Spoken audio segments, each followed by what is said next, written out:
शाळा पूर्णगड नंबर 1. आदरणीय व्यासपीठ आणि माझ्या प्रिय मित्रमैत्रिणींनो, आज मी आई माझा गुरु या विषयावर बोलणार आहे.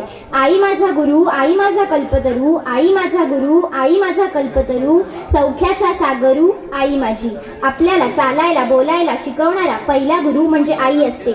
आई म्हणजे लेकराची माय असते, दुधावरची साय असते, लंगड्याचा पाय असते, वासराची गाय असते. आई म्हणजे घरातल्या घरात वसलेले एक छोटेसे गाव असते. त्या पलीकडे सांगायचं म्हटलं तर आकाशाचा कागद, समुद्राची शाई व जंगलाच्या लाकडातील लेखणी कधी लिहून जपणार नाही. अशी माझी आई, अशी माझी आई.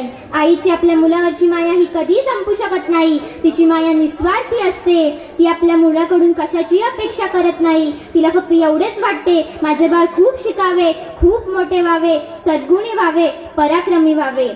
आई फक्त आपल्या मुलांची काळजी घेते असे नाही, तर घरातल्या प्रत्येक माणसाची, त्यांच्या खाण्यापिण्याकडे काळजी घेते.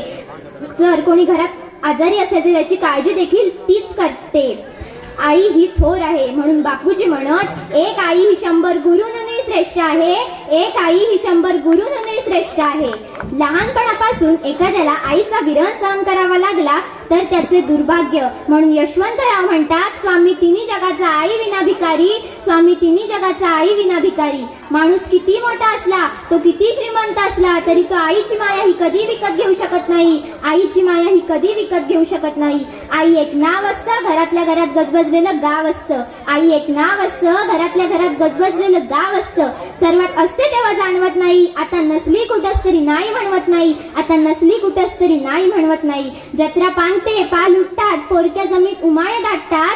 जत्रा पांगते, पाल उठतात, पोरक्या जमीत उमाळे दाटतात. आई मनामनात तसेच ठेवून जाते काही, जीवाचे जीवालाच कळावे असे जाते देऊन काही, असे जाते देऊन काही. आई असतो एक धागा, वातीला उजेड दाखवणारी समईतली जागा.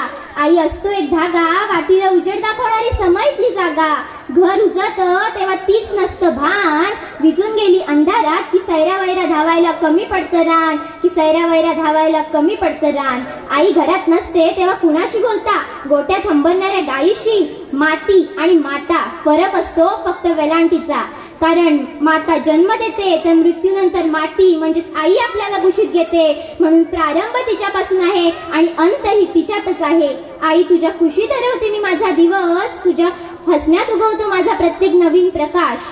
तुझ्या शब्दात मिळते धैर्य, तुझ्या स्पर्शात हरवते मी माझे भय.